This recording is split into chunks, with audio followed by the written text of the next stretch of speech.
Hello दोस्तों, astro stock prediction में आपका स्वागत है। Good morning. Pre market report में प्रस्तुत कर रहा हूँ। सुबह के लगभग 7 बजे है। शुरू करने से पहले चैनल के डिस्क्रिप्शन बॉक्स में बिलो द टाइटल डिस्क्लेमर रखा है, इसको कृपया पढ़ी जानिए। एज पर डिस्क्लेमर, ये एजुकेशनल प्रोग्राम है। इसके तहत जो भी मैं बोल रहा हूँ ये मेरी पर्सनल राय है, मेरी खुद की राय है। आपके प्रॉफिट या लॉस, लाभ या हानि के लिए मैं और मेरा चैनल जिम्मेदार नहीं रहेंगे, रिस्पॉन्सिबल नहीं रहेंगे। ये प्लीज़ नोट करके रखिए। मेरा एस्ट्रो स्टॉक प्रेडिक्शन चैनल केवल और केवल सिर्फ और सिर्फ यूट्यूब पे ही अवेलेबल है, बाकी कहीं भी नहीं। ये भी नोट करके रखिए। चलिए दोस्तों, शुरू करेंगे। दोस्तों, आज क्या होगा? सर्वप्रथम गुड मॉर्निंग। कैसे हो आप? छुट्टी से अभी आप, बहुत सारे लोगों के मन में सवाल रहेगा कि आज छुट्टी है क्या हमारे मार्केट में। तो आज छुट्टी नहीं है, ट्रेडिंग हॉलीडे तो बिल्कुल नहीं है। और ये पता करने का एक आसान तरीका है। क्या करने का? गूगल में जाने का। गूगल में क्या करने का? NSE हॉलीडेज 2024 ऐसा लिखने का। क्या लिखने का?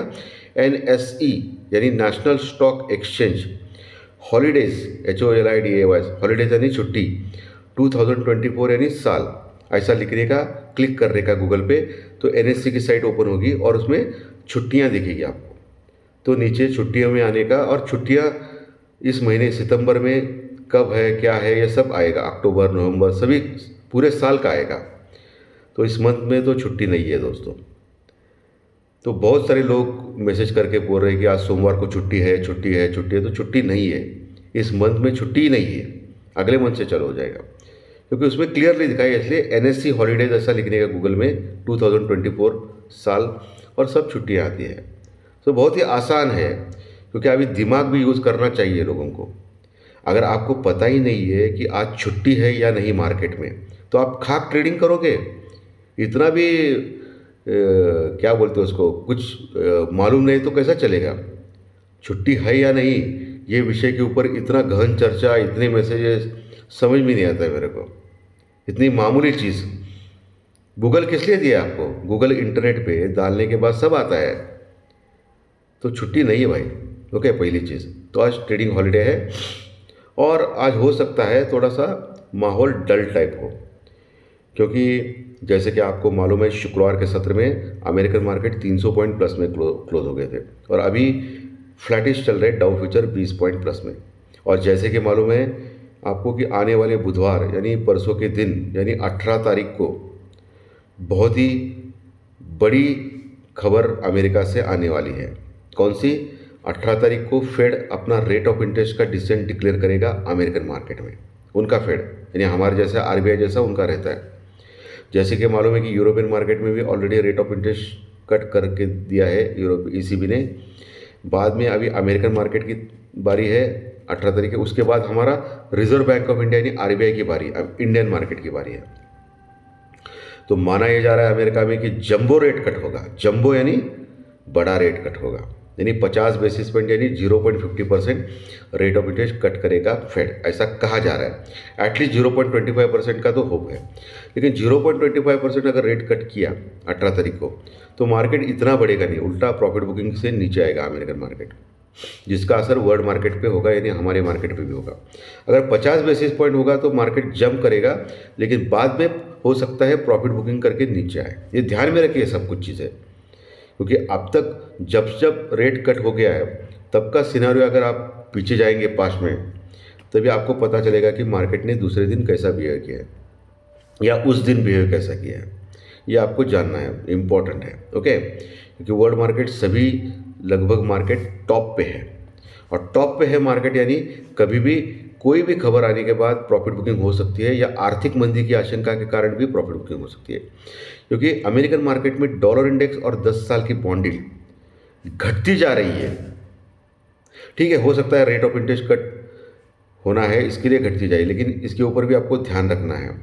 क्रूड ऑयल के ऊपर भी ध्यान रखना है। क्रूड ऑयल ये निर्देशांक होता है कि आर्थिक मंदी आ रही है वर्ल्ड में या नहीं।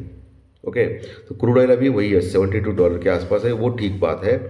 और FI और DI दोनों ज़बरदस्त बाइंग कर रही है, स्पेशली FI ज़बरदस्त बाइंग कर रही है, और जब तक FI बाइंग करती है तब तक मार्केट गिरेगा नहीं। ओके, ये आप ध्यान में रखिए।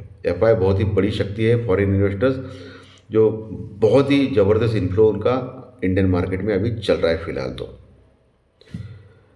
इंडियन मार्केट शुक्रवार के सत्र में निफ्टी लगभग 32.32 पॉइंट माइनस में क्लोज हो गया था, फ्लैट टू नेगेटिव 25,356 के पास, 25,356 के पास। ऑल टाइम हाई कहाँ है? 25,434 के पास।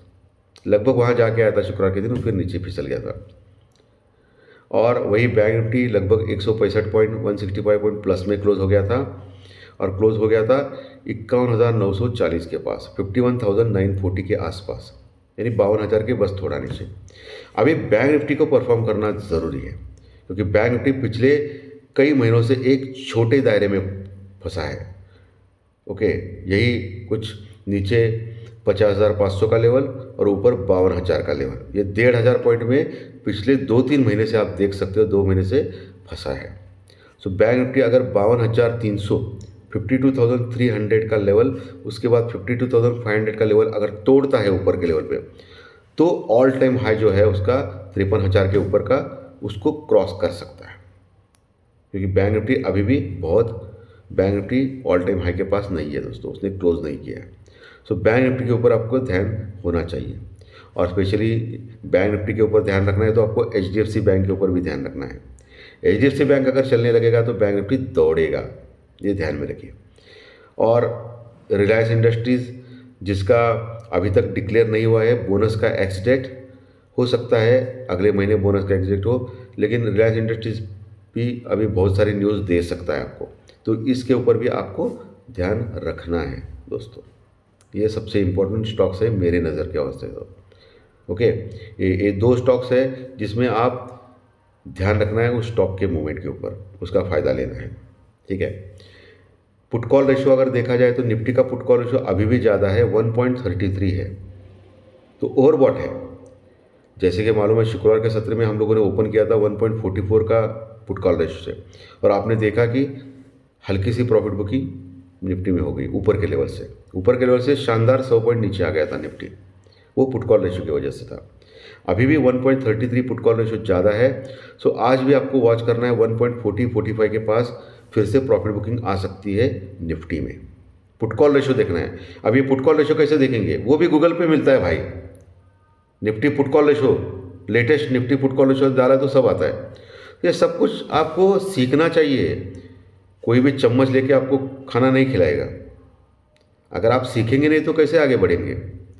रेडीमेड आपको कुछ नहीं मिलता है लाइफ में, सीखना चाहिए। आपके पास सब टूल्स है, बड़े बड़े साइट्स है, उसमें जाइए, घुसिए, अंदर देखिए पुट कॉल रेशो कैसा निकालना है, ये सब कुछ आपको पता होना चाहिए। मैं तो ये चाहता हूँ कि सब लोग जानना चाहिए कैसे क्या निकालते हैं, कैसे डॉलर इंडेक्स है, 10 साल की बॉन्ड यील्ड कहाँ है, पुट कॉल रेशो कहाँ है, इंडिया विक्स क्या है जो अभी 12.5% के आसपास आ गई है, बहुत घटी है। जब तक ये 15 के ऊपर जाता नहीं है तब तक मंदी करने वाले लोगों को चांस नहीं। मंदी करने वालों को चांस एक ही मिलता है, दिन में मिलेगा आपको, यानी ऊपर से नीचे जब आएगा मार्केट तब आपको पकड़ना है वो मंदी वाले यानी पुट वाले। बाकी जब तक ये लेवल जो तोड़ता नहीं 24,800 24,800 का, तब तक ये मंदी कठिन है अभी मार्केट में। लेकिन कुछ चीज़ें जो हमारे मार्केट में होती है, स्पेशली हमारे मार्केट में कभी भी कुछ भी हो सकता है, ये अलग बात है। अभी गिफ्ट निफ्टी लगभग 40 पॉइंट प्लस में दिखा रहा है, यानी हल्का सा गैप अप ओपन होने के संकेत दे रहा है। एशियन मार्केट डल है, तो आज कौन से लेवल के ऊपर आपको ध्यान रखना है, ये सबसे इम्पोर्टेंट चीज़ है। लेवल्स के ऊपर आते हैं, बाकी के सब इंडिकेशन तो मैंने आपको समझाया ऑलरेडी पिछले वीडियो में और इस वीडियो में भी। तो लेवल्स पे आते हैं, तो आज आपको वॉच करना है ऑल टाइम हाई का लेवल 25,430 का लेवल निफ्टी में, 25,430 का लेवल। ये जब तक क्रॉस नहीं करेगा तब तक निफ्टी ऊपर आने के बाद फिर नीचे आने के संभव ज़्यादा है। ओके, अगर 25,430 क्रॉस किया निफ्टी ने, आज टिक गया ऊपर, तो 25,500 550 25,550 ये लेवल तुरंत आ सकते हैं। लेकिन मेरी माने तो 25,500 550 के पास आने के बाद एक बार तो निफ्टी नीचे आएगा ही प्रॉफिट बुकिंग के चलते हुए, क्योंकि वहाँ ज़बरदस्त कॉल रेटिंग है, यानी मंदी करने वाले लोग हैं। तो नीचे आ गया तो आपको बाय करना है, क्योंकि बाय ऑन डिप का मार्केट है, सीधा सीधा क्लियर। और दिन के दौरान ही आपको जो पुट वाले हैं बियर से उनको फ़ायदा मिलेगा। ओके, ओवरनाइट पोजीशन थोड़ा मुश्किल है अभी फ़ायदा मिलने का। सो 25,500 550 ये ऊपर के रेजिस्टेंस, उसके ऊपर निकल गया तो फिर और ज़्यादा बढ़ेगा। और नीचे दोस्तों आपको 25,300 25,300 एक स्ट्रॉन्ग सपोर्ट है, उसके नीचे 25,200 250 25,200 250 स्ट्रॉन्ग सपोर्ट, उसके नीचे 25,150 के पास एक अच्छा हल्का सा सपोर्ट है, और सबसे अच्छा सपोर्ट 25,050 और 25,000 25,000 25,050 ये लेवल स्ट्रॉन्ग सपोर्ट के काम करेंगे। और बहुत ही बढ़िया सपोर्ट 24,900 जो मल्टीपल टाइम पे 24,900 के पास आता है और वहाँ से बाउंस बैक करता है। तो अभी वो स्ट्रॉन्ग सपोर्ट हो गया है निफ्टी में 24,900 का। उसके नीचे 24,800 850, आपको मालूम है कुछ दिन पहले 24,800 के आसपास का लो लगाया था निफ्टी ने, क्लोजिंग का टाइम का मैं बोल रहा हूँ। दिन के दौरान तो 24,800 के नीचे गया है एक हफ्ते पहले, लेकिन 24,800 के ऊपर क्लोज हो गया था। तो 24,800 रॉक बॉटम सपोर्ट है, ये आपको ध्यान में रखना है निफ्टी का। बैंक निफ्टी वही बोल रहा हूँ मैं, 52,300 का लेवल, 52,300 का लेवल जब तक क्रॉस नहीं करता है और ऊपर टिकता नहीं तब तक बैंक निफ्टी में ऊपर के लेवल से प्रॉफिट बुकिंग आने की संभावना है। क्योंकि बैंक निफ्टी का पुट कॉल भी अभी 1.10 1.20 के आसपास है, थोड़ा ज़्यादा है लेकिन बहुत ज़्यादा नहीं है निफ्टी से। सो बैंक निफ्टी 52,300 ये लेवल मार करके गया, उसके ऊपर 52,550 52,550, और उसके ऊपर थोड़ा टिकेगा तो अच्छा खासा 52,750 52,850 52,750 52,850 तक जाएगा। और सबसे बड़ा रजिस्टेंस यानी रुकावट 53,000 यानी 53,000 के पास है बैंक निफ्टी में, जहाँ ज़बरदस्त कॉल रेटिंग है, ये ध्यान में रखिए। 53,000 का लेवल क्रॉस किया टिकेगा तो ऑल टाइम हाई लगेगा बैंक निफ्टी में जो 53,000 के ऊपर का है, ठीक है। और नीचे 51,000 रॉक बॉटम सपोर्ट है, जब तक 51,000 का लेवल इंटैक्ट है तब तक सोचना भी नहीं है बैंक निफ्टी खराब है बोल के, क्लियर एकदम। उसके ऊपर तो मल्टीपल रजिस्टर सपोर्ट है, 51,300 का है, 51,550 का है, 51,550 का भी है, ये आप ध्यान में रखना है आज के सत्र में। तो लेवल सपोर्ट रजिस्टर्स मैंने क्लियर कट आपको बोले हैं, क्या करना है वो भी बोला है, स्टॉक्स कौन से ये भी बोला है, जिसके ऊपर आपको ध्यान रखना है ये भी बोला है। तो दोस्तों जब माहौल ठंडा होता है, जब माहौल ठंडा होता है, जब कुछ भी ऐसा नहीं लगता कि मार्केट अभी कंसोलिडेट करेगा, पुट राइटर और कॉल राइटर खाएंगे मार्केट को, ऐसा लगता है तभी मार्केट में एक स्पाइक आता है ऊपर या नीचे का, उनका पैसा खाने के लिए, कॉल राइटर और पुट राइटर का, ये ध्यान में रखिए। कॉल राइटिंग पुट राइटिंग करके आप 7 दिन 10 दिन 15 दिन पैसा बना सकते हैं, वो भी कम मात्रा में, लेकिन जब बड़ा मूवमेंट आता है ना तो कॉल राइटर और पुट राइटर का सब पैसा बाहर निकलता है, ये आप ध्यान में रखिए। बहुत रिस्की है कॉल राइटिंग पुट राइटिंग करने का, ओके। और वैसे भी कॉल और पुट ऑप्शन बायर्स का तो आपको मालूम है 10 में से 8-9 बार हमेशा लॉस लेते हैं। कॉल राइटर पुट राइटर हमेशा फ़ायदा लेता है, लेकिन एक बार गड़बड़ हो गया तो फिर पूरा पैसा निकल जाता है, जो परसों के दिन हो गया था, ठीक है। तो ध्यान दें इसके ऊपर, कभी भी ट्रेडिंग करने के पहले स्टॉप लॉस या हेजिंग करके करो, कम से कम लॉट में कम करो और अपना कैपिटल का ख्याल रखो। तो धन्यवाद दोस्तों, आज का विषय अच्छा लगा तो लाइक दबाइए, कमेंट बॉक्स में कमेंट लिखिए, और जो नए दर्शक परिवार चैनल देख रहे हो सब्सक्राइब का बटन जरूर दबाएं ताकि आपको आने वाले सभी वीडियो सिर्फ और सिर्फ इसी चैनल के ऊपर, सिर्फ और सिर्फ यूट्यूब के ऊपर ज़रूर देखने मिलेंगे। धन्यवाद, फिर मिलेंगे फाइनेंशियल एस्ट्रोलॉजी के स्टॉक मार्केट के प्रेडिक्शन में शाम को। Thank you very much.